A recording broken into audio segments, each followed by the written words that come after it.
Next week, I will be reviewing every film nominated for an Oscar in this upcoming Academy Awards. This week, I'm doing something a little different. See, my plan is to catch up on the 96 awards seasons I've missed, and thus last week I began working backward and covering the 96 Oscars, and this week I'm working forward, starting with the first Oscars.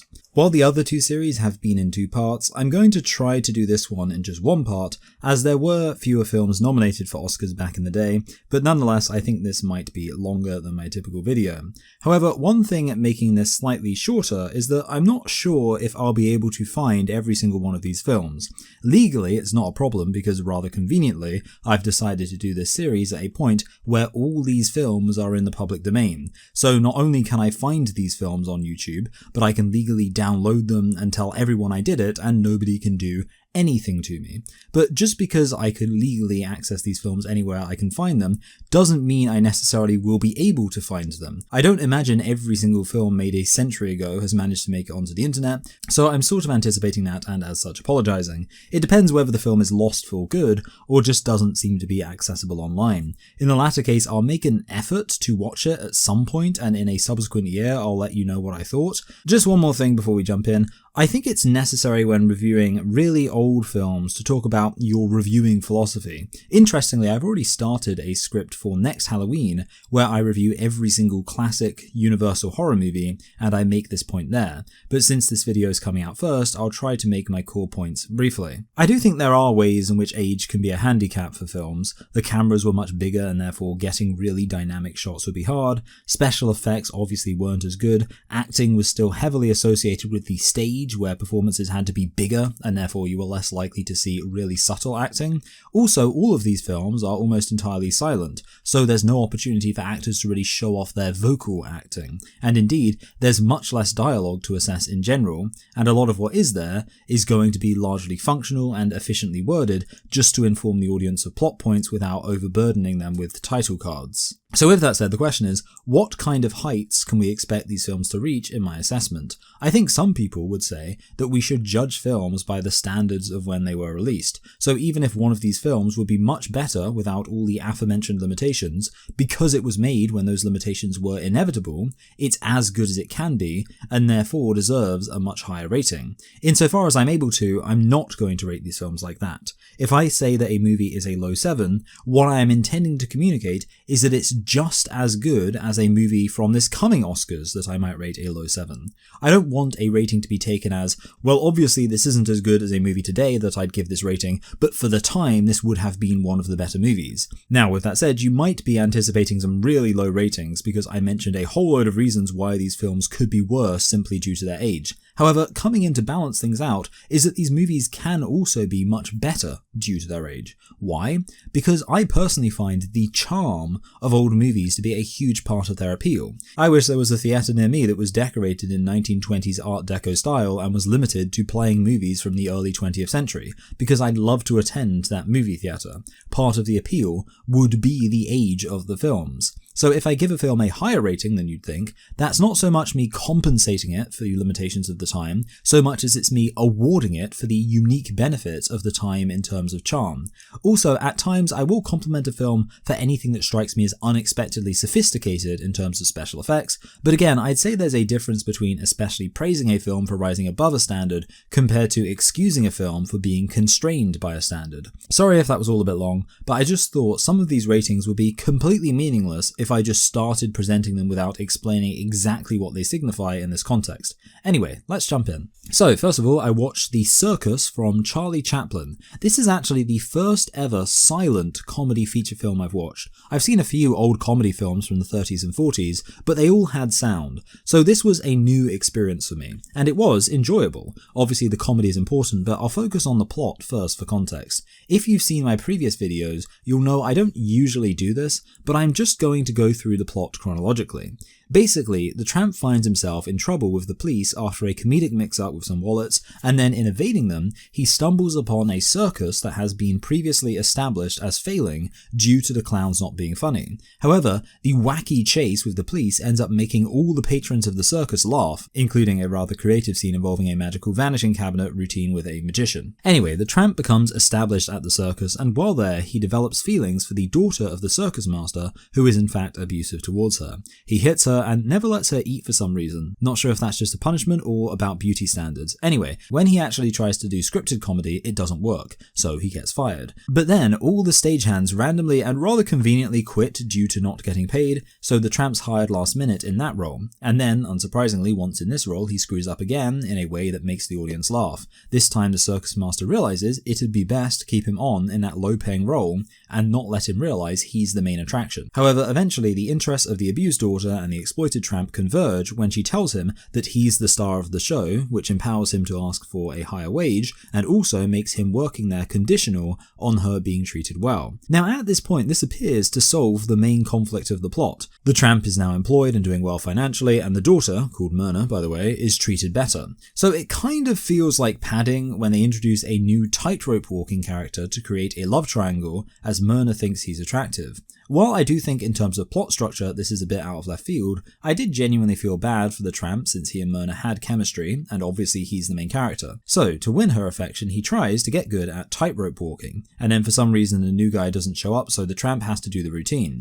He does this using a harness to suspend himself in the air so he doesn't fall, and then after completing the routine he kind of just randomly decides to physically attack the circus master, even though it isn't clear why he never did that before. So then he's on his own again, having been fired, but Myrna comes over and is like, hey, actually, I like you. But because he doesn't have a job anymore, he realizes he can't take care of her, so he instead finds the tightrope walker to get him to propose to her. Then they go to see her dad, who basically just welcomes his new son-in-law and doesn't really get any comeuppance. This does feel like maybe some antiquated values at play, as if the film is kind of saying that now the ownership of Myrna has passed from her father to her husband, everything's all water under the bridge. In fact, they agreed to continue working with the circus as long as the tramp can continue working too, but then the tramp just decides not to anyway and leaves. In case you can't tell, I find the latter half of the film to be quite a bit worse than the first half. The first half actually has a pretty decent plot, while the second half has several moments that just makes me wonder what's the point. I kind of appreciate the subversion in not having Myrna get with the main character, but there really isn't any chemistry whatsoever between her and this tightrope guy. So the outstanding question is, how funny is this film?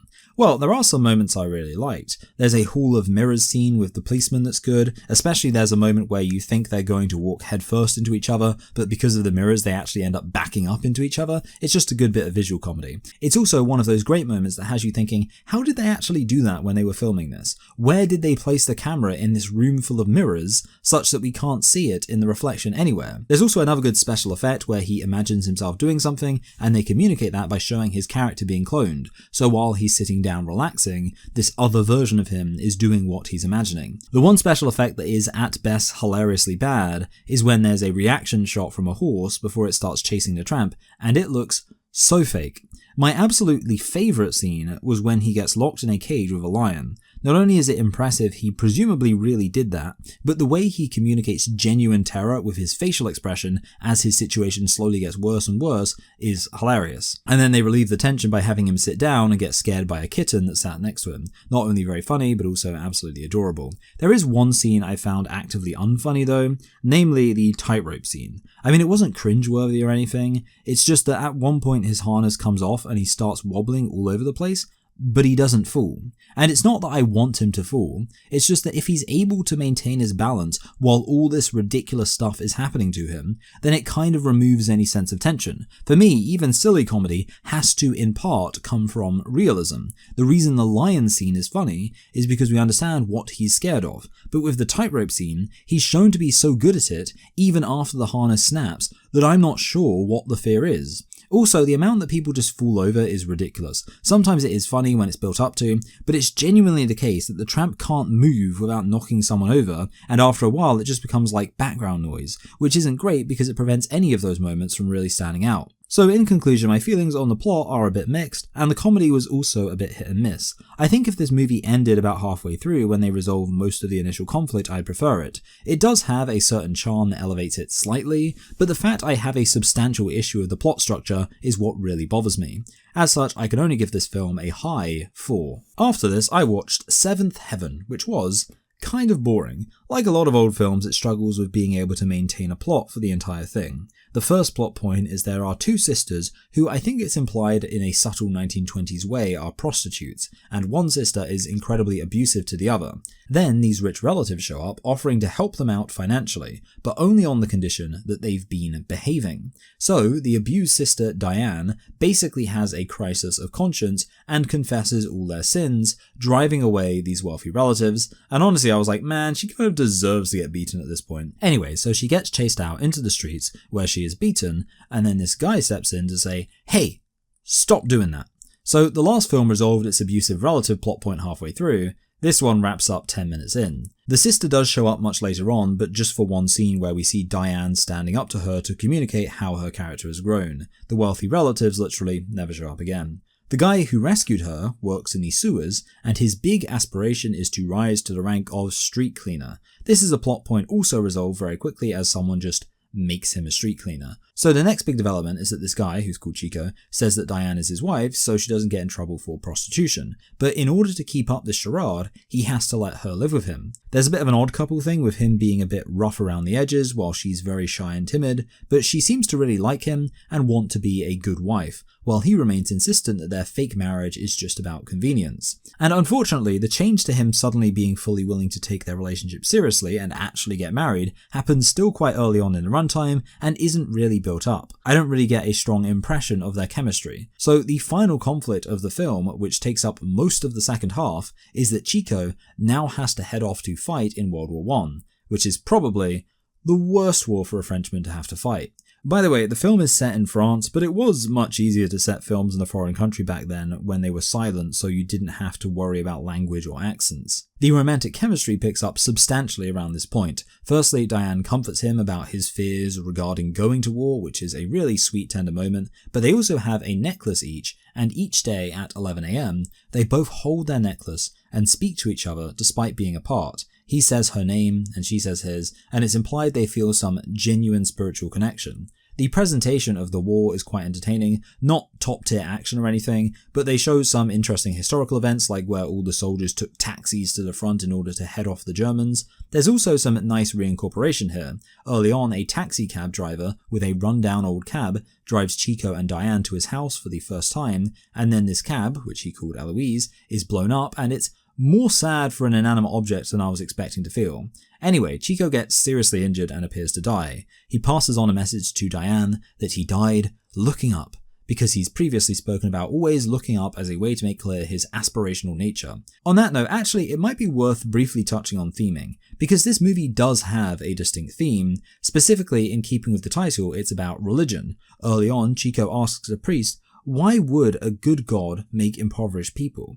Chico declares himself to be an atheist based on his lack of belief in a good god. He becomes more faithful throughout the film, but then, when Diane finds out he's died, she also renounces God and declares herself an atheist. Side note, she finds out he's dead from a colonel who had, prior to that point, basically tried to have an affair with her. It's a pretty pointless love triangle, but I feel like I wouldn't want to hear my husband died in a war from the very same man who'd been actively trying to cuck him. Anyway, I actually came up with what I thought would be a pretty good ending. If after declaring herself to be an atheist, she decides just one more time to do the thing at 11 where she holds her necklace and tries to speak with him, and then, when she does it, she says that she now believes in God again because she spoke to Chico and he told her that he's in heaven. You know, it would be a good way to wrap up on the theme, reincorporate that aspect of their relationship, and also have a bittersweet emotional catharsis. Instead, they go for the entirely sweet ending of just having it turn out he's actually alive and everyone made a mistake. To me, that's a little disappointing. Indeed, while this film does at least have the vague theme of being about aspiring to move up in society and also reconciling with the idea of how a good god can exist in a world of suffering, it doesn't really say anything interesting about either of those themes. I will briefly mention that this film is vaguely a comedy. Like, it has a few moments of people getting knocked over, which is how you know this film is hilarious. But the unintentionally hilarious moment is when, for some reason, there's a shot where in the foreground we just see a priest pick up a child and run off. I don't know why this was included, but knowing what we know now, it's hilarious. I actually have included 2 screenshots just so you can see I'm not kidding. Here he is picking up the kid, and here he is running away. That old pervert. And finally, I'll say this film has one interesting shot in the form of a wanna when Chico and Diane first walk up to his apartment, which is up several flights of stairs to the top floor of the building.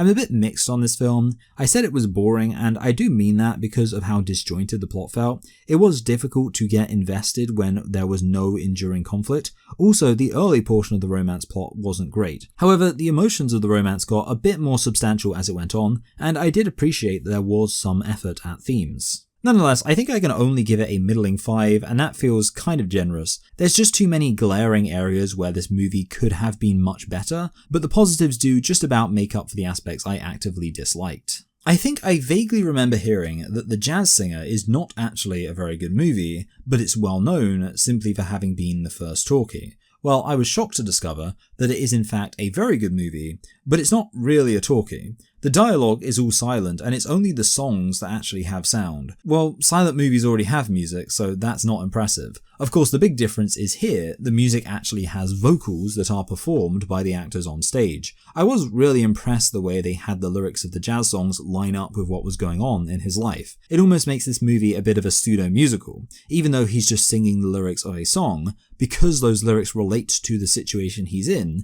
it tells us something about his character. When he early on sings a song about loving your son even though he's not perfect, that's much more powerful because we know what he's going through. The epigraph at the start of this film actually says that singing jazz can be like a prayer, and that certainly applies to how jazz is used in this story. The story is about a Jewish boy who is disowned by his Jewish father because he wants to be a jazz singer instead of fully dedicating himself to their strict religious tradition. This is the main plot, and it's quite compelling. I was expecting the film to be about his struggles to become a successful jazz singer, but he actually is able to catch a big break pretty early on. Honestly, since I knew this film had blackface in it, I'd always assumed that part of the plot would be that he puts on blackface in order to pretend to be black, and thus be more credible as a jazz singer. And then when I realized this film was about his dad not approving of his lifestyle, I thought maybe he was going to moonlight as a black jazz singer while pretending to be a faithful Jew to his father.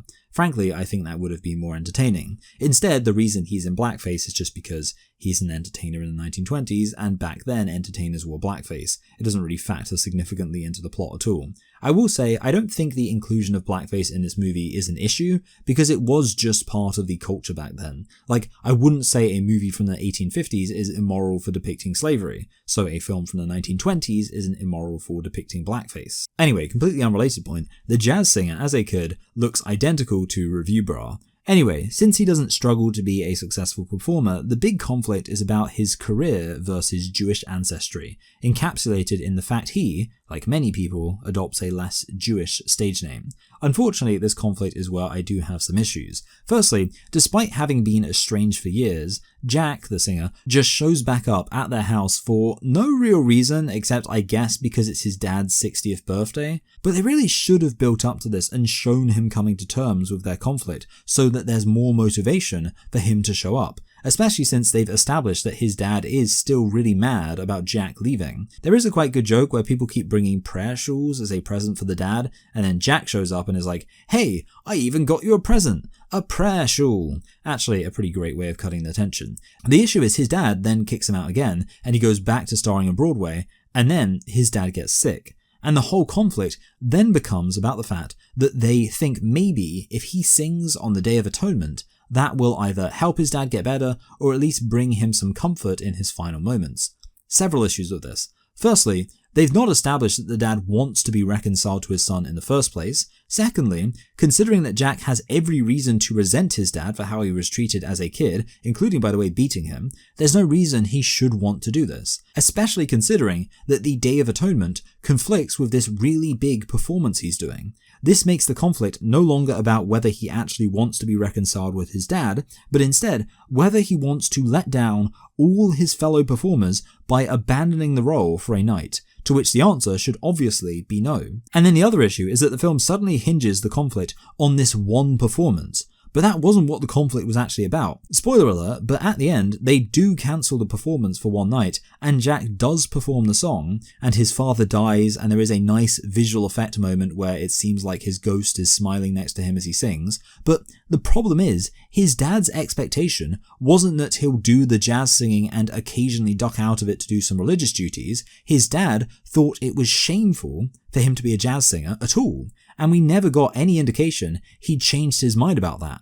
Jack ends up continuing to be a successful jazz singer, and presumably, now his dad's dead, he's not got any reason to return back to his Jewish roots, so he didn't really reconcile anything. Also, at one point, the fact he's romantically involved with a non-Jewish girl is treated as a controversy, and you'd think that would compound issues later, but they just mention it once and never really address it. This sets itself up as being an interesting conflict about a man trying to balance the expectations of his family with his ambitions of forging a new career for himself, and it can't ultimately deliver on that conflict, so instead pretends it's about what this guy is going to do on one particular night. Two brief closing points. Firstly, I do like the music itself, but none of it is likely to make it on my oldies playlist. Secondly, there are several moments in this film where it looks like they just loop the same shot several times in a row, almost as if they didn't shoot enough footage for the scene they wanted. If that's the case, that's really amateur, but it's possible it's just that the footage looks kind of jumpy and as if it's constantly resetting, because films back then were kind of jumpy. That's why they were called flicks after all, because they flicker. Now, I did decide, having watched this film and formulated my own opinion, to then actually see what the consensus from other people was,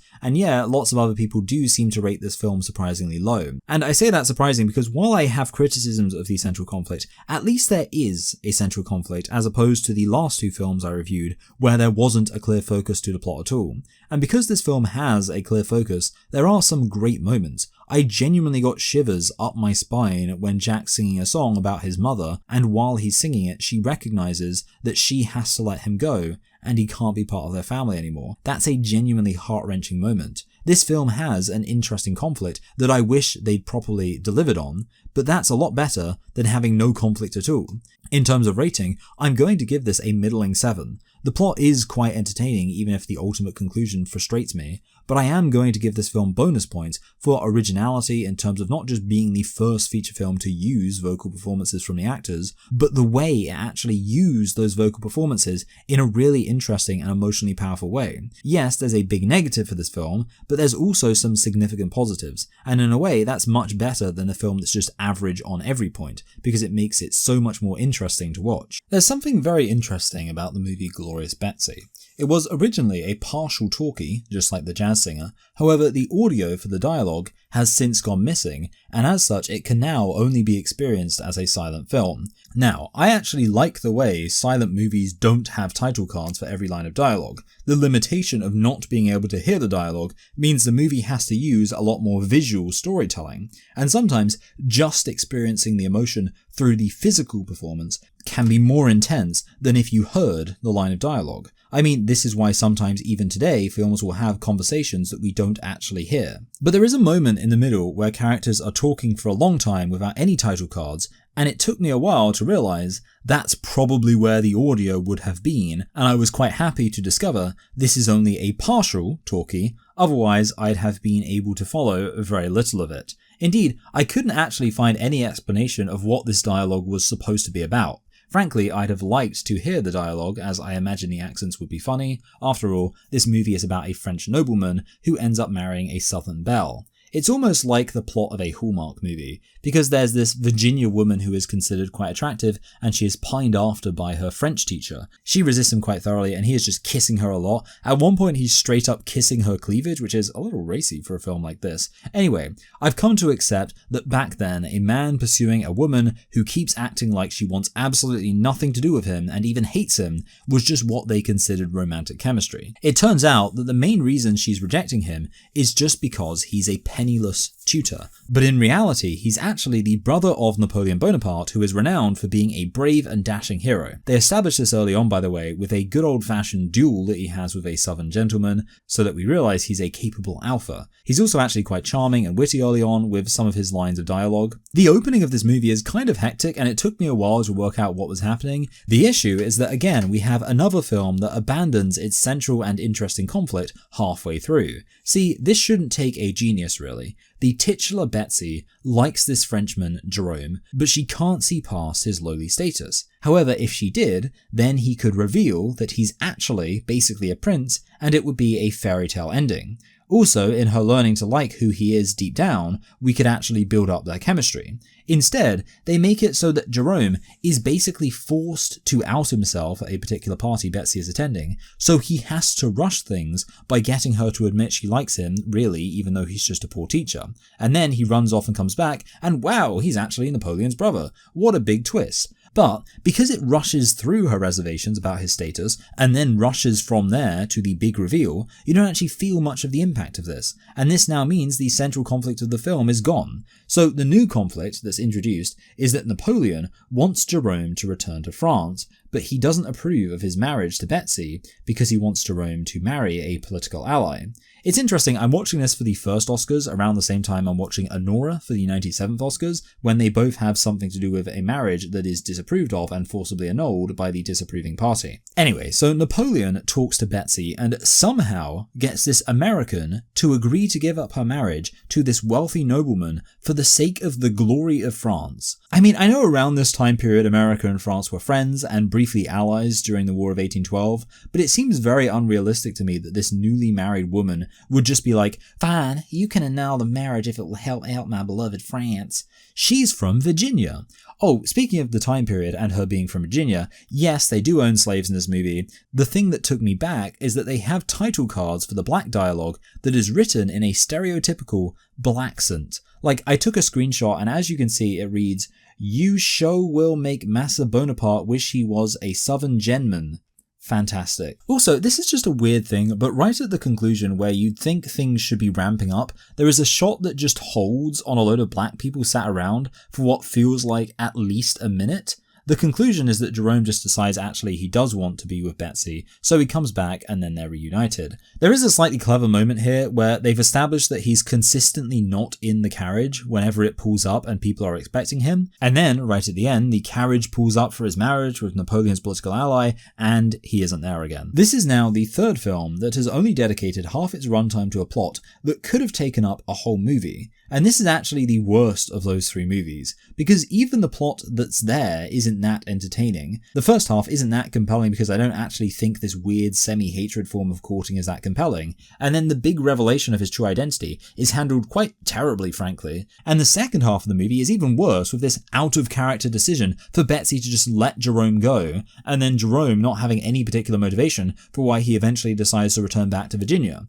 The only thing with which I can credit this movie is the vague charm that exists in all antiquated romances, but that's not that much. I'm afraid for me this has to be a low 3. There's just way too many issues for me to rate this film any higher. Next, I watched The Tempest. Honestly, this movie is really well made as a movie in terms of the visual storytelling. A huge credit to the director Sam Taylor, who I knew was a little bit older than Aaron, but wow. Anyway, there are just so many impactful shots of character reactions or interactions. There are so many moments of intentionality in terms of what's shown and what isn't and how things are shown. This movie is about the start of the Russian Revolution. It begins just before World War I, where there are some people agitating for socialist revolution, and our main character, Ivan, pushes one of them into a pile of horse manure and says, "Leave the Tsar alone. That's your throne." What an alpha line. The big tension though is that Ivan is himself a peasant who is considered to be rising above his station due to how he's excelling in the army. The aristocratic upper command are resistant to elevating a general who's in fact a peasant,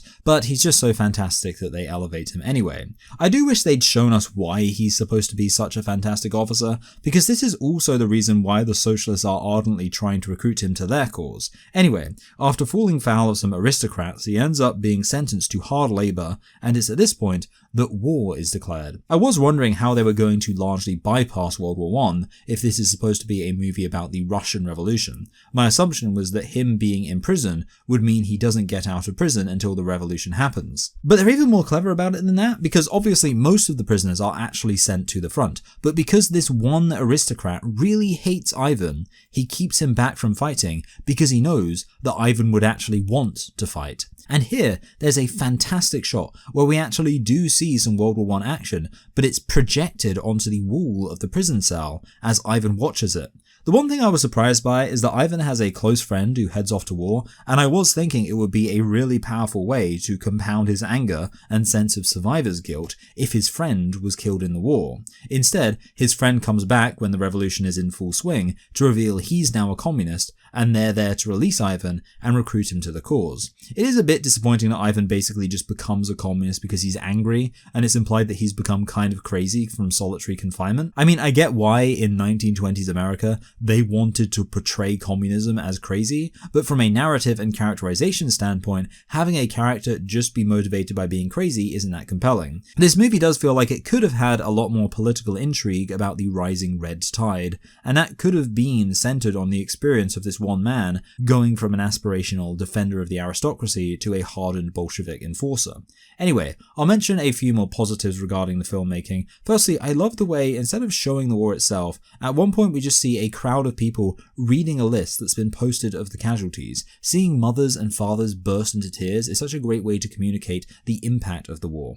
Also, during the revolution, the way the deaths are shown is really intense. I don't think we've seen anything in these other films quite like a group of men lined up next to each other and mowed down with machine gun fire. My favourite moment is where there's some men lined up, and then for a moment they're temporarily obscured from view, and then we just see those same men lying dead on the ground. So at this point, you're probably thinking this movie sounds pretty fantastic, but unfortunately this film does have a romance that is unnecessary and undercuts a lot of the character stuff. Because firstly, we're supposed to believe that Ivan is in love with a princess, even though she's constantly berating him for being a peasant, and there's no reason to think he'd like her except for presumably that she's attractive and rich. So already, that's a bit of a shallow basis for a romance. Also, early on we get the most sexual assaulty kiss in one of these movies so far.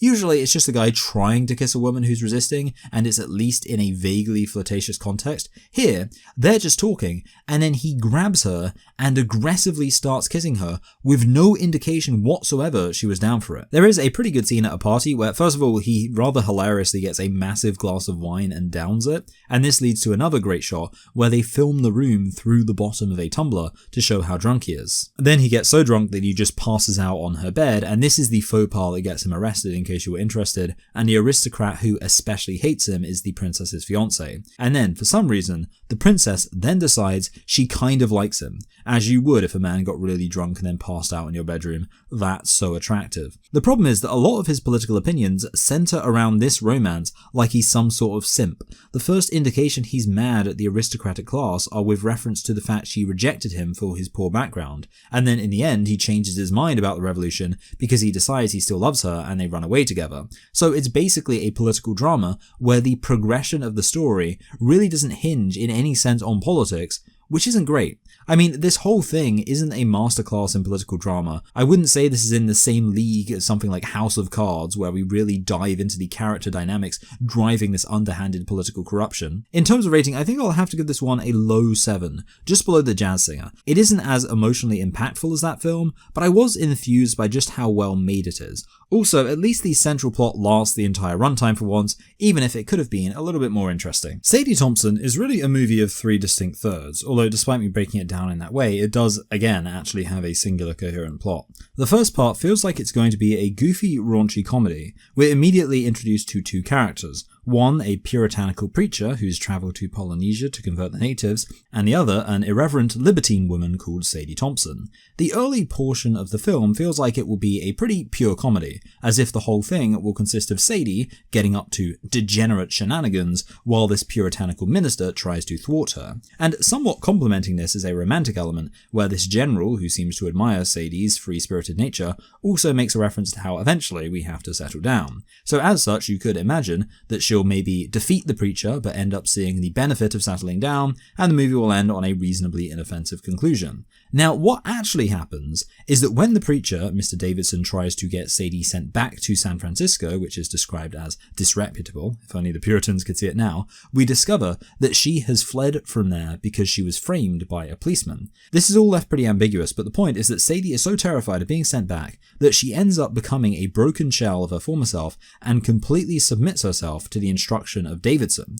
As such, there's a quite depressing middle of the film until the big conclusion is that in fact, Davidson is secretly attracted to her, Frollo style. Now would be a good time to mention this film was considered controversial, especially since the final shot of the movie is Davidson's body being dredged up by some Polynesian fishermen as we're informed that he killed himself. Now I say that's the final shot. Interestingly, much of the end of this film is presented as still frames intercut with title cards. This seemed really strange to me, but I was thinking maybe it was a way of not showing an implied sexual advance, rejection, and then suicide. Like the way everything is just presented in freeze frame is pretty impactful. But it turns out that actually, it's just because the final film reel of this movie is actually missing, so presumably someone cobbled together the ending with whatever still photos they could find to show what was happening. Still, that's really intense, right? The fact the movie just ends with this guy dying, and the way we're informed of that is his corpse being found. You might imagine, therefore, this movie is really good. But actually, I don't love this. Firstly, while there is a quite singular focus to the plot,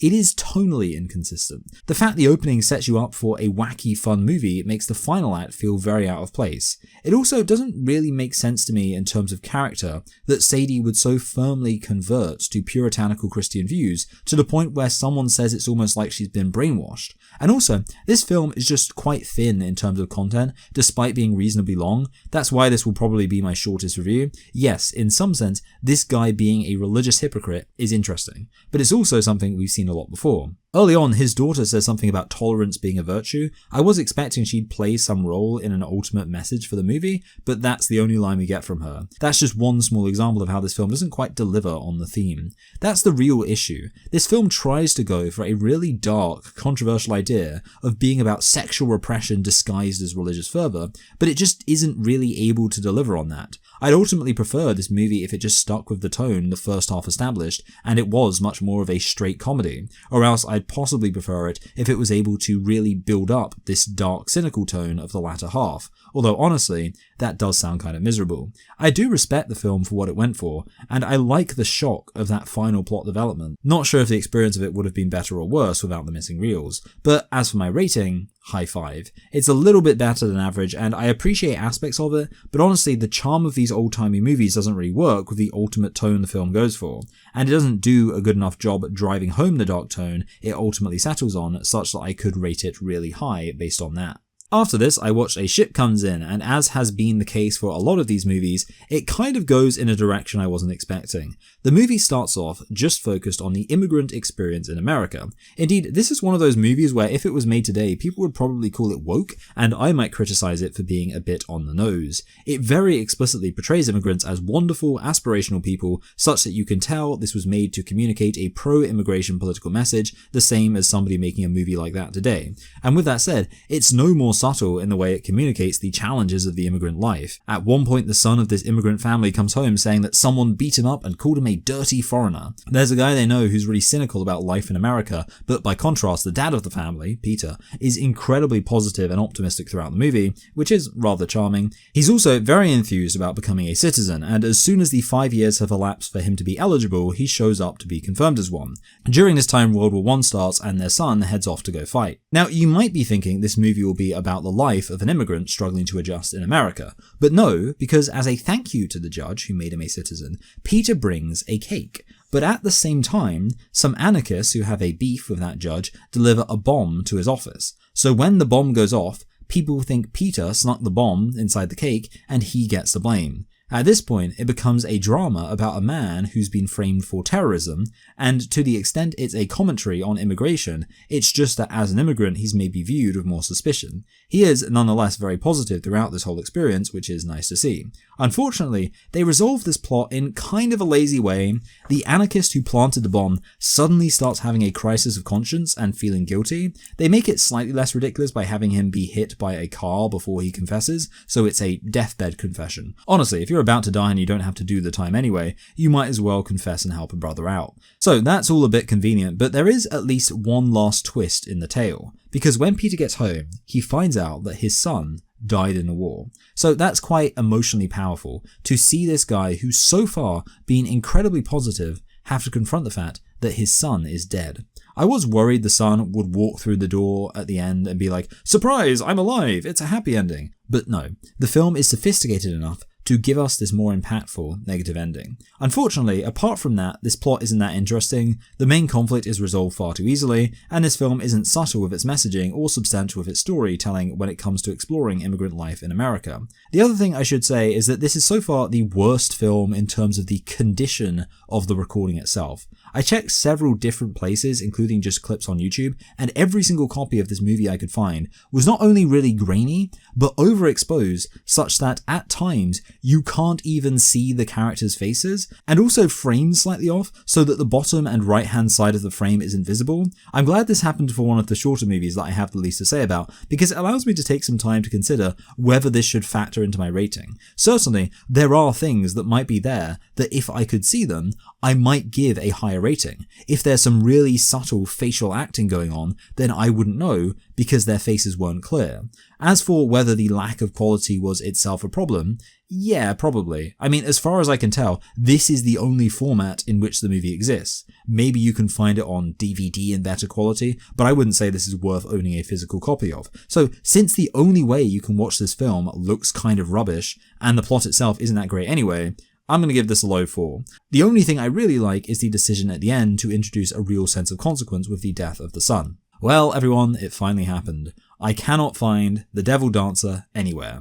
I even wanted to see if there was a DVD available and couldn't find one. And indeed, I just checked the Wikipedia page, and this movie is considered a lost movie, which has me wondering why on earth it has any ratings at all on IMDb. So in a way, that's kind of reassuring. The fact the only one of these movies so far I've been unable to find has no known surviving copies anywhere in the world suggests that actually, most of these films that survived into the internet age have a pretty robust internet presence, especially since they're in the public domain.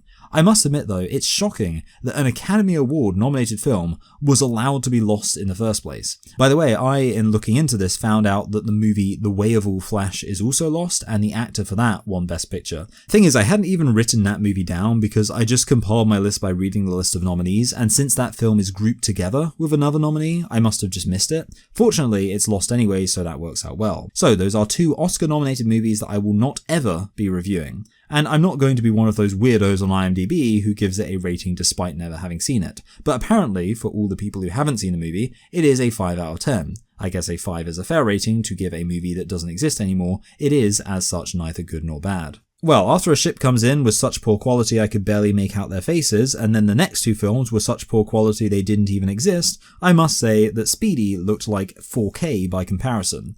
I'll also say that this film is very charming. It has this gee whiz New York vibe to it. In part, this film is about a guy who tries several jobs as part of an effort to make money, and it just adds to this idea that New York is a place where a guy can start a new job every day of the week. There are also some other charming small moments, like at one point he and his girlfriend are just acting out living in a cute little house together. Oh, and they end up adopting a dog. Also, this movie is kind of about baseball. Obviously, baseball is a very classic American sport, even if most people have since realized it's boring.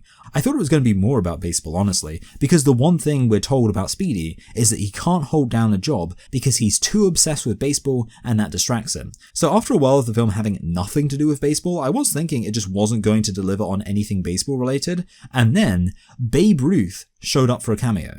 Now, I don't know much about baseball, but I know that Babe Ruth is the most famous baseball player ever and one of the greatest sporting legends in American history.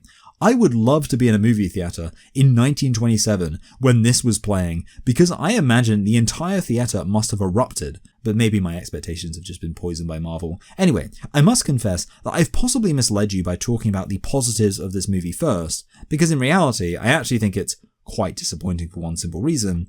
it isn't really very funny. I don't want to start ranking the greats here, but I've seen and enjoyed content by Buster Keaton and Charlie Chaplin. This is the first I've seen of Harry Lloyd, and it barely made me laugh even once. There was a moment I thought was kind of clever where he was creatively biting pretzels to make them look like numbers so he could communicate the baseball score to people. Apart from that, a large portion of the middle of the film is just him hanging out in Coney Island, and he never does anything especially funny. At one point he walks past a guy selling fish, and a crab falls into his pocket, and the crab keeps pinching people on the butt. Like, it keeps doing that. Again and again, the same joke every time. Then after that he gets a job as a cab driver, and again, the entire joke is just that parts of the cab don't work. First he can't open the door, then he can't close the door, then the car won't start. A guy just not being able to operate his car isn't that funny. It's sort of funny that at one point he accidentally picks up an out of service sign with his handle and is confused when he's not getting any customers. Maybe the funniest bit is when some detectives tell him to give them a ride and that he can drive as fast as he likes because they're detectives. But then they get distracted by a criminal and a different person gets in without Speedy realizing it. So he's driving really fast until he gets pulled over by a police officer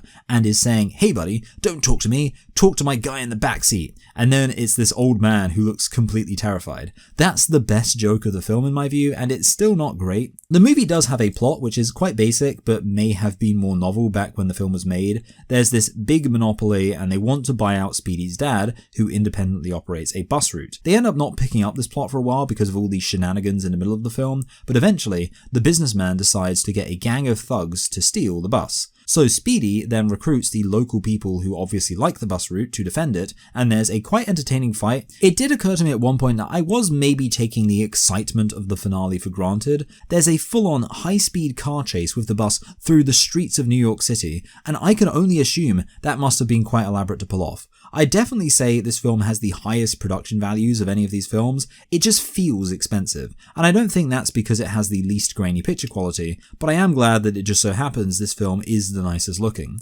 Still, visually impressive moments and possibly interesting plot aside, this is still a film you have to actually watch for an hour and a half. Most of it is dedicated to the comedy, and it really isn't very funny at all. As such, I'm going to have to give this a high 3. It's hard to justify rating a film so dedicated to the comedy that isn't in fact funny any higher. Next, I watched the movie Chang, or to use its full title, Chang, A Drama of the Wilderness. Now, I've actually said in my previous Oscar videos that I am ignoring the documentary categories. Well, this was back before they had a documentary category, but it is nonetheless a documentary. Specifically, it's about the lives of some ethnically Lao people living in northern Thailand, or Siam at the time. And you know what? It's actually pretty damn good. I mean, first of all, there's just the novelty of knowing that this is a documentary feature from people who ventured right into the heart of the jungle to film this totally foreign lifestyle. But also, this does function as a nature documentary,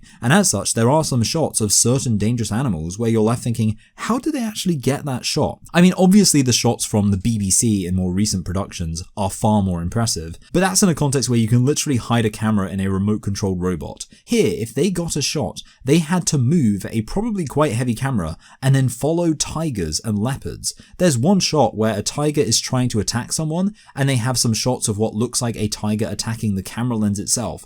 I'm not really sure how they were able to safely do that. It did occur to me maybe some of this might be using special effects, but at no point did I notice any scenes that looked especially fake, so even if they did fake some of the animals, that's still really impressive. There are also little things like they show a shot of a monkey upside down, and then they cut to a shot from the camera that's also upside down and appears to be from the same position. While I wouldn't say much of this is using fake effects, a lot of this is definitely contrived. There are moments where human beings are being chased by leopards, and there's no way that was actually really happening. You wouldn't be able to set up the camera for that. I imagine that these shots of the humans are mostly just human beings agreeing to act out things they might experience in their day-to-day life, rather than the camera actually just capturing them going about their typical day. The basic story here is firstly that some leopards are attacking their farm animals, so they go to their wider tribe and ask for their help in taking out these leopards. We then see them setting up all sorts of elaborate deadly traps, and it is interesting to see a 40-year advance warning of exactly why America shouldn't have invaded Indochina. The film's like, look at all these traps designed to capture the animals that attack these communities. Americans watching at the time didn't realize that soon enough they would be the animals. After this, the villager then discovers his crop has been destroyed by something called a Chang. I was really interested in what a Chang actually is because it's the title of the movie. Turns out it's an elephant. So he captures the elephant, which is a baby, and then ties it to one of the stilts supporting the family house. Then the mother elephant shows up, so the family runs away, and obviously in freeing the baby, the mother demolishes their house. Probably shouldn't have tied the baby to the support structure of your house, and if you were going to do that, you probably should have cut it loose. This is why I think a lot of the basic plot of this film was probably entirely done with a production crew building sets and following a script, because there's no way that this family would have agreed to have their house destroyed just for a cool shot. Especially since after this, the rest of the tribe are informed about a large herd of elephants, and they all dismiss this only for a giant herd to arrive at that exact moment and completely trample the village. So clearly a lot of this is fake. Like, there's a shot of a baby left on the ground in the middle of the stampede before a mum rushes in to pick it up, but obviously they had to set up the camera for that shot, so they must have contrived it. Anyway, they build a giant trap for the elephants and capture a huge herd, which we then see them domesticating in real time. I wonder if part of their compensation for appearing in the film was that they were informed the plan was that by the end of it, they'd have an entire herd of domesticated elephants. Probably pretty useful. Speaking of being useful, I did actually learn some things from this documentary. The big one being that I never realized the point of domesticated monkeys was to collect coconuts and other fruits in high trees. I always thought of domesticated monkeys as a cute extravagance, but actually, having a pet that can climb things would be super useful in the jungle. However, this film is clearly overwhelmingly for entertainment rather than information. One of my favorite things is that they give the animals title cards, which is often incredibly cute. Baby bears will be asking their mamas to read them stories. The baby elephant is super angry. One of the final shots is just a puppy sleeping alongside a baby. Adorable. They also try to personify the jungle itself, presenting it as a force that needs to be tamed and harnessed by those who live there. That's the overarching theme of the movie. It's interesting the way they liken these people to American settlers in the Wild West taming that land. In this movie, they describe the tribesmen as pioneers and their houses as homesteads. And really, that's what's so interesting about this movie, seeing a documentation of one culture from a completely alien one. And even if you just take this as a nature documentary, sure, there's a much more contrived narrative than your typical modern documentary, but it's still really impressive. The best shot is this really expansive view of a huge herd of elephants all crossing a river. That's something I've never seen before, and it looks just as breathtaking in this film as I'd imagine it would be in any other documentary. Also, just seeing a guy riding an elephant at the end of the film probably would have been insane to the audiences of the time. I may be less impressed by this film if I knew there were loads of other documentaries like this from the early years of cinema, and maybe they're a lot better than this, but I really find this movie incredible. For me, it's got to be a low 8. For the one film so far that truly stands out as something special. So as I approach the latter half of this marathon of movies, I thought I'd check how many of them I could actually find. And for some reason, around this point in my watch list, there were a whole load of movies that just can't be found. None of them are strictly lost, but they're all varying levels of incomplete, such that I guess nobody's bothered uploading them. There is one complete movie that can apparently only be seen at the Museum of Modern Art in New York, and I'm not flying to New York. Interestingly, that film was presumed lost at one point until it was discovered, so I guess all the films that can be readily found online are united in never having been thought lost in the first place. For some reason, if a film is presumed lost at some point, then I guess if the Museum of Modern Art finds it, they're going to keep it in their archives, and there'll be no way of finding the movie online. I am very confident it's impossible for me to find these 4 movies, which are Sorrell and Son, The Noose, The Dove, and The Private Life of Helen of Troy, mostly because all the films I have been able to find, I've been able to find multiple uploads of them in all sorts of places, suggesting if such content exists, it will be spread quite far. So that's 4 more films I won't be reviewing, making for 6 in total and a 27% failure rate to review all these films, so I guess my concern expressed in the introduction was valid. Although actually I'm not complaining because I have ended up quite behind with my viewing schedule, so I can't pretend that avoiding 6 films I'd otherwise need to watch doesn't afford me the opportunity to catch back up with the pace I set myself. With that said, let's move on to the final 7 films, which I in fact can review. Next, I watched Sunrise. This film really sets you up for something different because it starts off with the opening statement suggesting that this is a generalized tale. The characters are literally called the man and the woman. So I was expecting this to be almost like 2001: A Space Odyssey or The Tree of Life, where it's very abstract. But instead it's just, well, this is going to be another review where I return to just recounting the plot chronologically. It starts off with a man who is cheating on his wife and driving them into financial ruin so he can sim for his side chick. So already this is very melodramatic. But then it goes up a good couple of notches when the homewrecker suggests he run away with her and murder his wife by making it seem like she drowned in the lake. So okay, this seems like it's going to be a classic murder mystery, a style very associated with these noir black and white films, but something we haven't seen yet in this series so far. But instead, he makes some attempt to murder his wife, and then chickens out. And then, the next thing that happens is he's trying to convince his wife to not be afraid of him anymore after he tried to murder her. So that's a pretty bizarre plot in a film, right? She's running away from him and he's getting on the bus and talking to her, and obviously the film is silent and there aren't any title cards for part of it, so I can only imagine what he's saying. I'm sorry I tried to murder you, I won't do it again. It's just very weird watching that play out because on the one hand, I just want the plot to progress, but on the other hand, it's kind of ridiculous if she forgives him and the film just moves on. Eventually, they enter a church where there's a wedding going on, and in hearing the vows spoken by the couples, they suddenly realize the importance of marriage, and the middle of the film is then centered on them rekindling their marriage. Like they decide to get a professional photo taken, so they go to the hair salon so the guy can be looking good for the photo, and then a manicurist starts coming on to the guy, so he rebuffs her, and then a guy tries to get with the girl, and the husband violently threatens him. So still got a violent streak, just what you want from the guy who did try to murder you earlier that day. Then when they get the photo taken, it's largely played for laughs. There's a hilarious moment where they knock over a statue and the statue's head falls off and they scramble to hide the damage they've caused, and it's treated quite seriously as if this guy didn't attempt murder a few hours ago. After this, they go to the carnival and have some fun together, and then this little piglet escapes and runs amok and gets drunk, and then they dance at a party, and there's this joke about a woman whose strap keeps coming off her shoulder, and a guy keeps putting it back, and eventually he just gives up and decides to pull the strap off her other shoulder. I kind of like that joke. Anyway, so the couple end up having a pretty complete day in the city, and they sail back across the lake to where they're living, and in that moment I thought, wouldn't it be funny if after all that, the boat capsized and she ended up drowning anyway?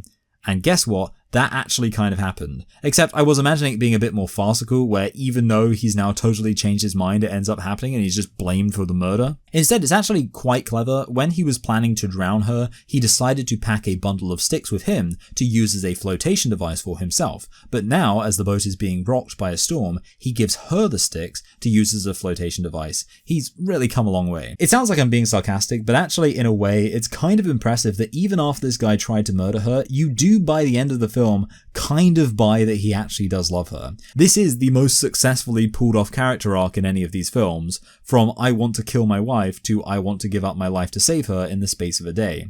And yes, saying that sounds ridiculous and like I must be making fun of the film, but I genuinely was just accepting by the end, in terms of my emotional experience of the film, that yes, he loves her and doesn't want her to die. Especially since he does actually survive the shipwreck, and then they all go out looking for her, and he finds that the flotation device has come apart with all the sticks just floating on their own, so he concludes she must have drowned. He seems genuinely devastated. So, unsurprisingly, when his side chick comes around like, cool, you killed her, wanna bang? He's incredibly angry and tries to kill her. He should probably stop trying to kill people. But then he finds out actually his wife is alive after all, and as such he's content to let the woman escape while he enjoys his happy life with his wife. So in conclusion, I find this movie bizarre and impressive.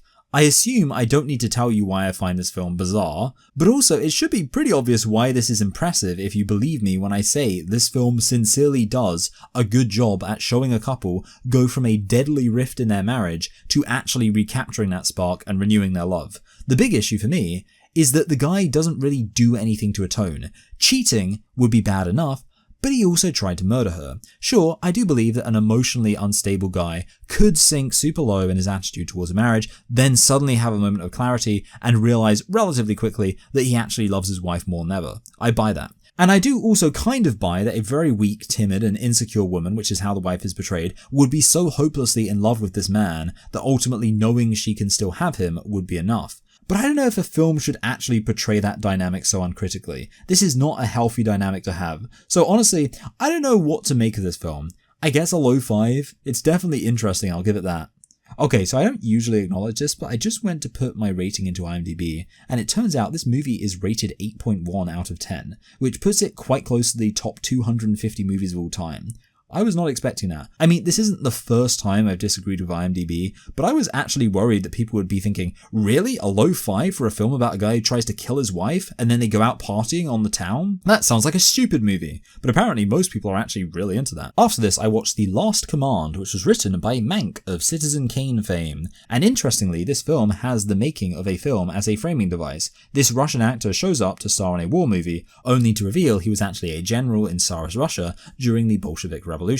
You'll note this is the second film about the revolution and also the second one to portray it in a very negative light. I'm guessing a lot of Russians who fled ended up settling in America and entering the film industry. Also, this film, just like The Tempest, is about a general who's supposed to be exceptionally talented, even though we're never really shown how. At the end of this movie, someone declares that this general was a great man, but we never see any evidence of that. Well, we kind of do. We see some acknowledgement from him that the Tsar's actions are going to cause the revolution. First, vital troops are recalled from the front just to be paraded in front of the Tsar, and then also someone suggests that they launch a futile offensive just to impress him. On this latter point, the general, Sergius, actually refuses to cooperate, so this obviously implies that he had concerns for the workers and wasn't purely a stooge. That's inherently more interesting than just suggesting the Tsarist regime was perfect and the revolution was just an evil that sprung up out of nowhere. Anyway, this film also features protracted shots of the Bolsheviks killing various people. They're presented as rabid, wanton murderers, and in particular it focuses on Sergius having his dignity stripped from him as he's mocked and abused.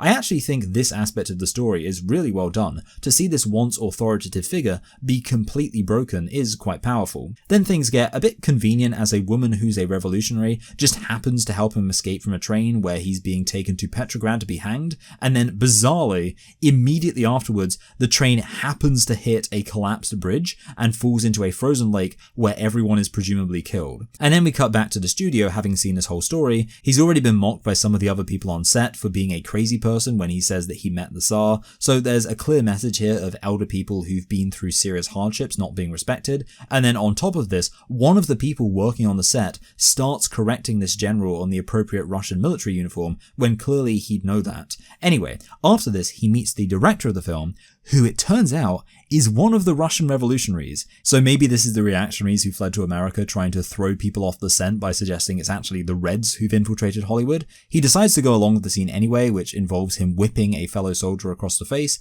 just as he did to the director back in Russia. But basically, he gets so engrossed in the scene, which is a battle scene, that he pretty much has PTSD, which is pretty well communicated, and then he has a heart attack. And at the end, it's actually the director, his old rival, who declares him to be a great man. The thing about this movie is it's actually a pretty simple plot. That's why I've just finished summarizing it relatively quickly. Overall, I wouldn't say I found this film super interesting in terms of themes or plot. But I do like the meta aspect, and also the emotional performance of the actor is very powerful. This was actually a Best Actor winning performance, which I think makes a good amount of sense considering how intense it was. Still, considering I don't think this movie overall is anything dramatically special, I'm just going to give it a low 6 out of 10. My favourite thing about The Crowd is that it really plays with your emotions. This is actually the closest I've got to tearing up from one of these movies, and that's pretty impressive considering the limitations of filmmaking at that time. See, this film starts off with some intense gee-whiz energy. You have this baby born on the 4th of July who is named Johnny Sims, that's with an M not an N,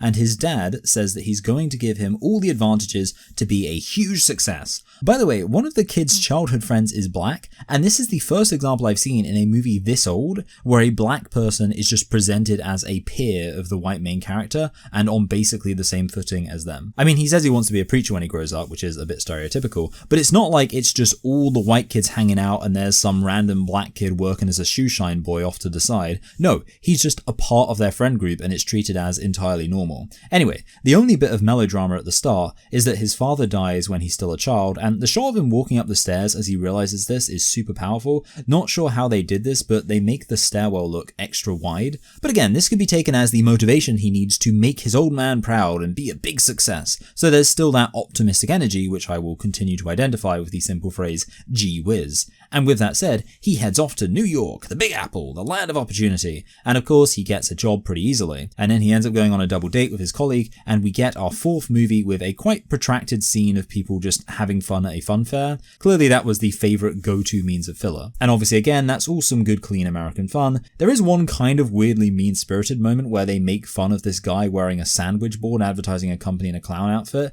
That seemed a bit weirdly cruel and out of place. But then this guy proposes to this woman on the first date, and she agrees to marry him. Now, this is the real moment where the movie pivots, because a few years later, we get an indication that Johnny's not actually amounting to that much. His new in-laws come round for Christmas, and they denigrate him for not really making enough money to take care of his wife. And from this, we see that their marriage is facing serious issues, and they're actually arguing a lot. It seems like they're heading for divorce, with his wife Mary even packing her bags. But then, she finds out she's pregnant suddenly, and that gives Johnny a renewed motivation to sort his life out.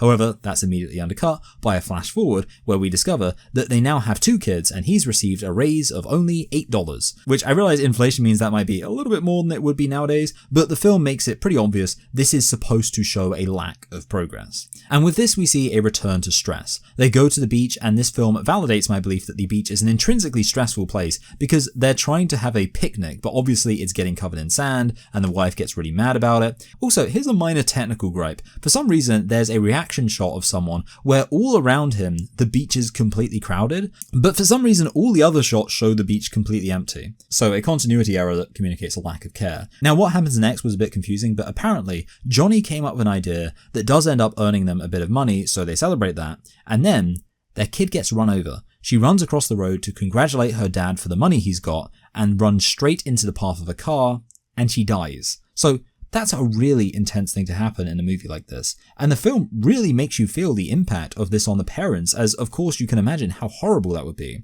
There's a great line which says, "The crowd will cry with you for only a day," as a way to communicate that when something like this happens, the rest of the world often moves on before you're ready to. So unsurprisingly, this guy isn't able to focus in work, and he ends up becoming so frustrated that he quits his job. He does quickly find a new job, but gets frustrated with all the other jobs he tries and quits them. He contemplates taking his own life until his surviving son finds him and expresses admiration for his dad, saying he wants to be like him when he's older. Motivated by this, Johnny then finds the only job he can, which is dressed in a clown costume, wearing a sandwich board to advertise things. This got a big reaction from me because it of course explains why they drew attention to that guy earlier and made fun of how much of a failure he must be. Well, now Johnny, despite trying to improve things for his family and work as hard as he can, has ended up in that exact situation.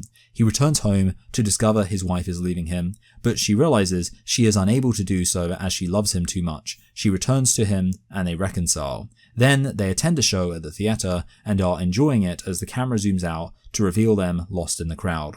There's just so much in this film that's so powerful. The way it shows you the struggles of these characters while making repeated efforts to contextualize that within a much wider society where their issues barely register on a larger scale. My only real criticism is that there's no real explanation for why Johnny is so unsuccessful compared to other people, so it does kind of make their financial issues feel sort of contrived, and also makes his aspirations to succeed sort of empty. Him saying he's going to turn his life around towards the end of the film feels very hollow, because from birth there's been this idea that he should work really hard and aspire to great things, and it's never worked out for him. As such, I guess the ending is supposed to be bittersweet. Johnny never will do great things. Maybe he'll never even do adequate things and his family will constantly struggle. At the end of the day, he's just a part of the crowd and there's nothing special about him, which I think is quite a powerful message for a movie to have. High 7. Right, so now it's time for the big one, in more ways than one. This is Wings, the first film to win Best Picture, and also the longest film we're looking at from these Oscars. I'm going to break my assessment of the plot into 2 aspects. Firstly, how this film holds up as a war film, and then all the personal drama going on. It is obviously very impressive for the time that they were able to do some of these shots featuring planes fighting. It's easy to take for granted, but the fact that at least for some of these shots, they presumably had to load a camera into a plane and actually fly around is insane. I also just like the opening title with the plane flying into view as the title is imposed against it, really sets the vibe. There's also some good camaraderie at play here. We get to see them go through military training, and there's a guy of German heritage who's constantly having to prove what a patriotic, true-blooded American he is. There's also another moment where a German pilot just lets David live because his gun jams and he realizes it would be dishonorable to kill a guy who can't defend himself. But this film also shows the brutality of war. Firstly, there are some moments where you just get a visceral depiction of it. Like there's a moment where a guy is spitting up blood after he's been shot, and also a moment where a guy gets crushed by a tank, and while it isn't gory, it's still pretty brutal. I'll put decorum to one side for a moment and say that this is a positive of the film because seeing people die violently is impactful. You could even be especially honest and admit it's entertaining. There's a reason why people like the opening to Saving Private Ryan,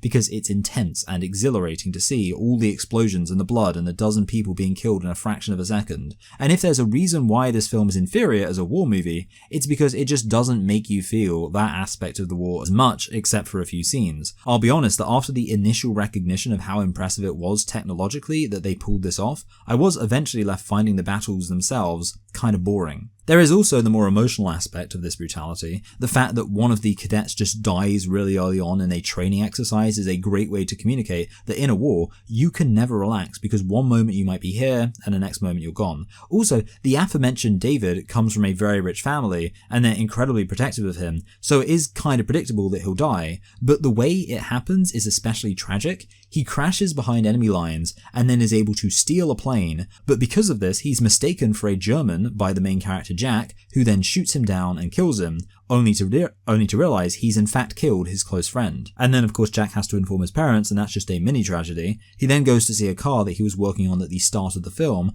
after which he named his own plane during war, the Shooting Star.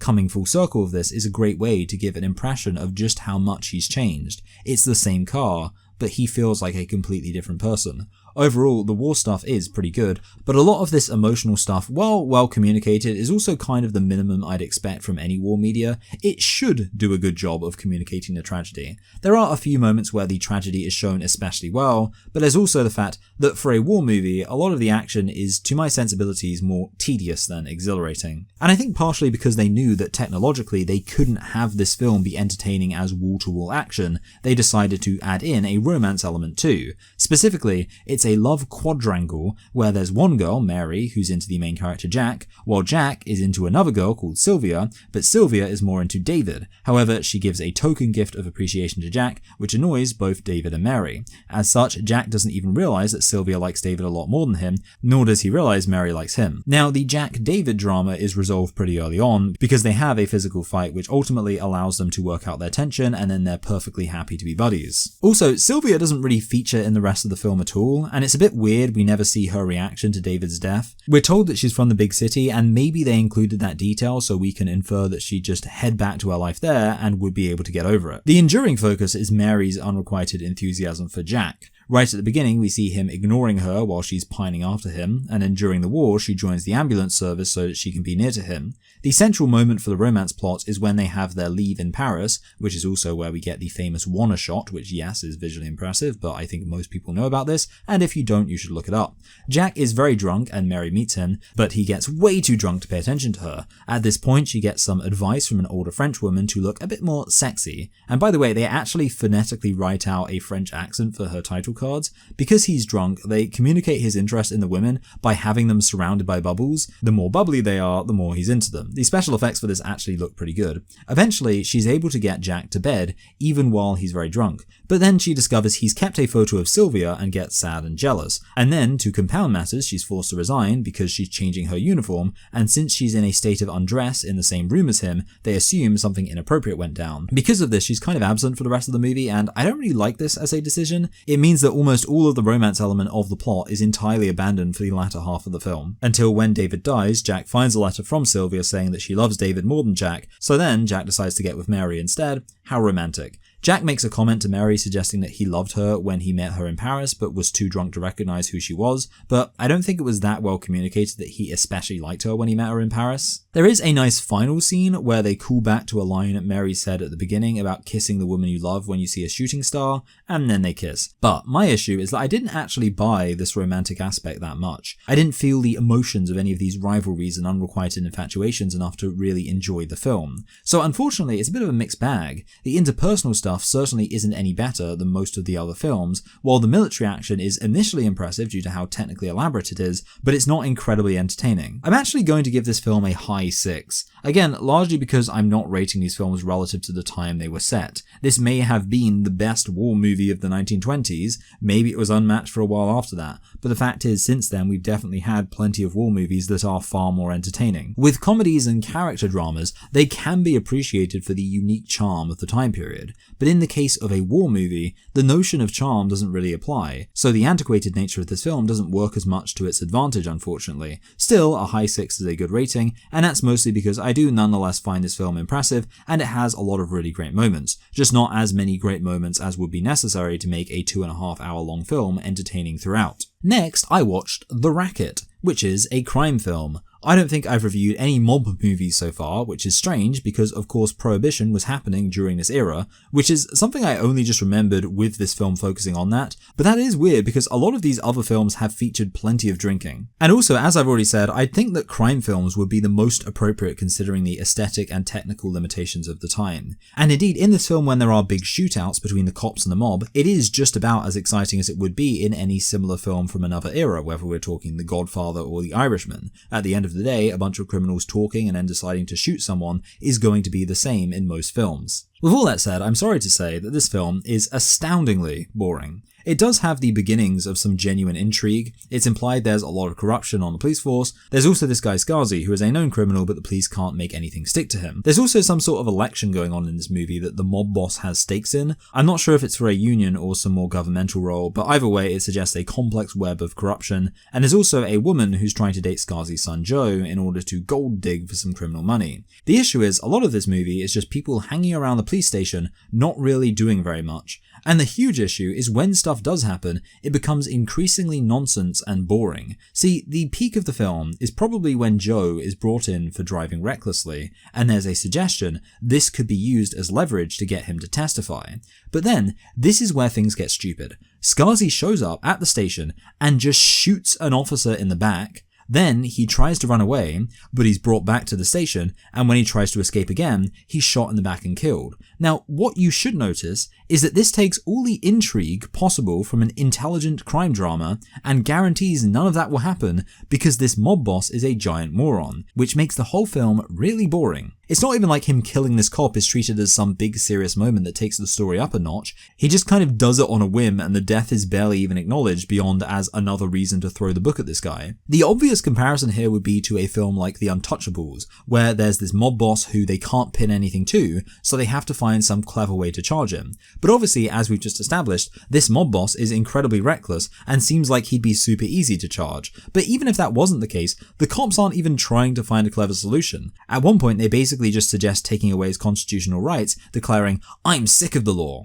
Well, if a character's just going to declare he doesn't care about one of the central obstacles in the main conflict of the story, that's going to make things kind of boring. And indeed, it's so boring that I've officially run out of things to say about this film, so I'll just skip to the rating. Middling 2. This film is super boring and it actively goes out of its way to be as uninteresting as possible. So that last film was pretty disappointing, but another antiquated type of movie that can be entertaining would be comedy. And I'm happy to report that 2 Arabian Knights is my favourite comedy of this entire video. Something I really love about it is the way we're introduced to the 2 main characters with their antipathy already established. The first line of dialogue we get is one saying to the other, "That's for all the stuff you put me through during training." And then they have a bit of a fight before getting captured by the Germans because they were busy fighting each other. This film, like many others, is set in World War I. But the great thing is that because this is the initial state of affairs, it means that more time can be dedicated to them actually forming a friendship. Firstly, the comedy is just them getting on each other's nerves, but later on they're taken to one of those delousing chambers that they have at German camps, and while there, one helps the other out by taking the fall for some misbehaviour, and as such they warm to each other. And of course, then their big goal is to escape the prison, which again has some funny moments, like one being about to sneeze and the other knocking him out to stop him sneezing. Classic. By the way, their names are Peter and W. We never find out what W stands for, but I'll mostly just refer to them as they, or specifically as one or the other, since they largely operate as a singular unit. Now, this whole time I had been wondering, okay, very entertaining, but what does this have to do with Arabs? Well, they end up wearing some white sheets so that they can be disguised in the snow, and it just so happens that some Arabs have been taken captive and they're being shipped to Turkey. So, because the white sheets make them look like Arabs, they're grouped in with that. But they escape the train by jumping into some hay, and that hay is then to be shipped to somewhere in Arabia. On that note, I will say that I enjoy how Arabs are the one group where you could argue films from a century ago are less likely to be racist than films now, since back then there wasn't quite the same negative association that really kicked into gear at the start of the 21st century. Anyway, so on that note, there's this Arab chick who they're trying to hook up with because she's hot and exotic. They have a vague rivalry on this point, which is entertaining, but eventually they both endear themselves to her. However, when they arrive in Arabia, the woman's father, who is in fact a king of sorts, decides that they should die for having deflowered his daughter by enticing her to unveil herself. This again leads to some funny moments, like when they're being chased by a load of Arab assassins, but then they're saved by the call to prayer where all the Arabs suddenly kneel down and they can just walk away. I mean, I know that's actually how it works, but it's just funny in the specific context. It's also quite funny when they're trying to communicate to the girl's father with sign language. In fact, there are a lot of funny moments. There's a bit where someone has the concept of a eunuch explained to him, and he looks right at the camera and does the most perfect "I've just been told what a eunuch is" face you could imagine. Also, at one point, one of them tries to milk a goat because he's hungry, and we don't see exactly what happens, but he just stands up abruptly and says, "It's the wrong kind of goat." So presumably he joked off a goat. Hilarious. Anyway, they decide to risk entering the palace again to rescue the princess. There's a fun and reasonably exciting conclusion where the more handsome main character, who's unsurprisingly the more credible romantic male lead, ends up having to fight with the princess's arranged fiancé. The dastardly rival is a bit underhanded about it, but these specifics don't matter. All that matters is that when he goes to escort his bride away and get in a carriage, he discovers our two main characters waiting for him holding a gun to his face. He admits defeat, and the two heroes ride off into the sunset with their beautiful exotic prize. What a fun adventure, what a great ending. I would certainly be very happy if every film were like this, as this is what I expect from a silent comedy. Some wacky situations and a good amount of physical comedy, and I don't just mean people falling over all the time. Indeed, I don't think there's any moment here where someone falling over is in itself treated as a joke. Still, I would say there are older comedies I prefer even more to this, and still there are some modern comedies that I think are really funny. I find this old comedy very charming, so my rating will be higher because of that, but I'll admit comedy wasn't at its most sophisticated back then. Nonetheless, for me, this is comfortably a low 7. Oh, I just checked, and turns out one of the main characters in this movie actually plays the mob boss in the Racket, and I didn't recognize him in an actually entertaining role. So, we finish up with Underworld, and are we ending on a good note? Absolutely we are. This film is a fantastic drama, with possibly the strongest character work of any of the films I've reviewed. We start off with our main character Rolls-Royce, who witnesses a guy called Bull committing a bank heist. At the time he's just a drunkard, but Bull takes him under his wing to avoid him going to the police. He takes him to a criminal club, where we also see a rival gangster, Mulligan. He's a lot like Joe Pesci's character in Goodfellas. He's very violent and aggressive, and at one point he throws some money at Rolls-Royce's feet, instructing him to pick it up. However, Royce refuses and stands his ground, even at the risk of violence, and fortunately Bull rushes in to defuse the situation. So, right away from just this one scene, we've learned so much about these characters. Royce is clearly in a rough place in his life right now, but he clings fiercely to his dignity and doesn't give in to threats of violence. Mulligan, on the other hand, is clearly someone who likes to use threats of violence to place other people beneath him, while Bull is able to keep Mulligan in check and is generally a more sympathetic character. All that from one scene and a handful of title cards. This reminds you how strong character writing can be. Also, Bull seems kind of a bit crazy himself, with a tendency to aggressively laugh at almost everything he says. So the initial conflict is that Mulligan wants to enact revenge, while Royce is now part of a criminal enterprise. And this then leads to the scene where the story pivots. All the gangsters attend a big ball where Bull gets drunk and expresses jealousy at his suspicions that Royce is actually enamored with his girlfriend Feathers. Indeed, Feathers and Royce are kind of into each other, although initially I genuinely thought they were trying to code Royce as gay because he says he's not interested in women, and after he sobers up, he starts dressing really fancy and just carrying himself in a certain way. But no, he's into Feathers. But the real issue is that Mulligan, in his anger against Bull, accosts and tries to sexually assault Feathers. At this point, Bull jumps in and chases Mulligan away before shooting him dead. Now, you may think we've come full circle. Remember early on when my recurring criticism was how these films kept wrapping up the main conflict too early? I'm glad that wasn't the case for all these films, and I actually wouldn't say it's the case for this film either. Yes, Mulligan is shot dead, and thus removed as a threat, but that actually works for a crime film because it communicates the sense that anyone could die. And that's especially important, as it also sets up the next plot point. Royce and Feathers come up with a plan to rescue Bull before he's hanged for the murder, but they do briefly consider just running away together as they like each other. The issue is that Bull himself lets his suspicions fester about Royce, and by the time he's told there's a plan to break him out of jail, he refuses to believe it and clearly believes that Royce and Feathers have abandoned him. There's a really great line where he's playing checkers against his prison guard, and the guard says, "You're in trouble now, it's your move," and obviously he's talking about the game, but Bull attacks the guard and escapes. Also, while I'm talking about good little moments, earlier on at the ball, to show how drunk everyone is, they do this really rapid cutting of close-ups of loads of drunk people's faces, and it's just a great way of disorienting you that I've never seen a film do before. Anyway, so Bull goes back to his house, which is a bit silly considering he's escaped. He's waiting for Feathers and Royce to show up, but as it happens, just Feathers shows up, and unbeknownst to her, she's been followed by the police. So Bull takes this as a confirmation she betrayed him, and he ends up in a shootout with the police. However, Royce, who has no idea about Bull's suspicions, decides to show up and rescue him, making Bull realize they never betrayed him all along. But so that Feathers and Royce can get away, he sacrifices his life and turns himself into the police. And that's the film. I think it's really solid in terms of how efficiently it characterizes these people. It's only an hour and 20-minute film, but you have a complete idea of who everyone is and their unique motivations, and then on top of that, it's also just a pretty solid crime film with the action actually being brutal and exciting. So for me, I'm going to give this a middling 7. It's a really well done film, and I'm so happy to be ending this series on an unambiguously positive note. Well everyone, I hope you enjoyed. Since this has indeed been long, I will wrap up super quickly. I really enjoyed making this video, so I'll be a bit disappointed if it isn't at all favoured by the algorithm, so please actively do whatever you can to help with that. The best thing you can do is click this video on screen now, as that tells YouTube you not only like this video, but that it makes you want to see more of my content. Best regards until next week, bye!